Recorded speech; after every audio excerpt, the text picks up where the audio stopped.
విశాఖలో టీడీపీ నేత పెబ్బిలి రవికుమార్ కీచక పర్వం వెలుగులోకి వచ్చింది. మంత్రి అచ్చెన్నాయుడు అనుచరుడు రవికుమార్ కొన్నేళ్లుగా వరుసకు కూతురైన వివాహితపై లైంగిక దాడికి పాల్పడ్డాడు. చిన్నతనంలోనే తల్లిదండ్రులు చనిపోవడంతో బాధితురాలిని రవికుమార్ అతని భార్య చేరదీశారు. శ్రీకాకుళంకు చెందిన ఒక వ్యక్తితో ఆమెకు వివాహం జరిపించారు. కొద్ది రోజులకు వారిద్దరి మధ్య వివాదాలు సృష్టించి రవికుమార్ విడదీశాడు. ఒంటరిగా ఉన్న మహిళపై పలుమార్లు లైంగిక దాడికి పాల్పడ్డాడు. సదరు మహిళ గర్భం దాల్చడంతో కిడ్నాప్ చేసి మలేషియాకు పంపించాడు. బాధిత మహిళ కనపడటం లేదని బంధువులు పోలీసులకు ఫిర్యాదు చేయడంతో భయపడి తిరిగి రప్పించాడు. విజయవాడలో గుట్టుచప్పుడు కాకుండా ప్రసవం చేయించాడు. ఆసుపత్రి ధ్రువపత్రాలపై కూడా తానే తండ్రినని సంతకం చేశాడు. ఆ తర్వాత కొద్ది రోజులకు మరో వ్యక్తితో ఆమెకు మరో వివాహం జరిపించాడు. ఆ తర్వాత కూడా ఆమె డబ్బు, నగలు, ఆస్తులు కాజేసి ఇబ్బందులకు గురిచేశాడు. వేధింపులు తట్టుకోలేక బాధితురాలు పోలీసులను ఆశ్రయించింది.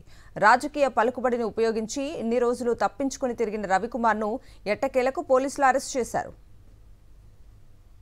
నేను పెందుర్తి పోలీస్ స్టేషన్లో మా బాబాయ్ మీద నాపై లైంగిక దాడులు చేసిన మా బాబాయ్ మీద కంప్లైంట్ ఇవ్వడం జరిగిందండి.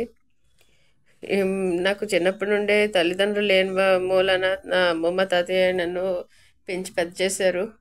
ఎప్పుడైతే వాళ్ళు ముసలైపోయి చనిపోవడం అంటూ జరిగిందో అప్పటి నుండి పెబ్బిలి రవికుమార్ ఇంకా మా పిన్ని నన్ను గార్డియన్గా చూసుకున్నారు. కానీ వాళ్ళిద్దరూ మంచి మనుషులు కాదండి. వాళ్ళు నన్ను ఎంతో బాధించారు. నన్ను లైంగికంగా కూడా వేధించాడు. ఆ విషయాలన్నీ కూడా మా పిన్నితో కూడా చెప్పడం జరిగింది.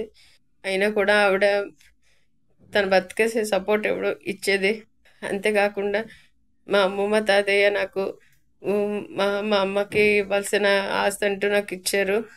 అది కూడా కాజేయడం కోసమని నన్ను ఎంతో మానసికంగా క్షోభ పెట్టారు. తర్వాత ఇతని వేధింపుల కారణంగా నాకు ఒక పాప కూడా కలిగింది. ఈ అరాచకాలన్నిటికీ నేను కేసు వేయడం అంటూ జరిగింది. కొన్నాళ్ళ తర్వాత నాకు సెకండ్ మ్యారేజ్ కూడా చేశారు. అప్పుడు కూడా సేమ్ ఇదే రిపీట్ చేశారు. ఇంకా నేను భరించదలుచుకోలేదు. నేను బయటకు వచ్చి చెప్పాను, కంప్లైంట్ ఇచ్చాను.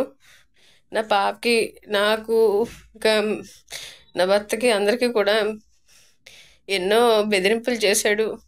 వాడు ఏంటంటే ఎవరొకరు పెద్ద మనుషుల చేత రాజకీయ పరంగా చాలా ఇన్ఫ్లుయెన్స్ ఉండడం వలన వాళ్ళ పేర్లు వీళ్ళ పేర్లు చెప్పి ఏదో ఒక విధంగా బయటకు వస్తున్నాడు.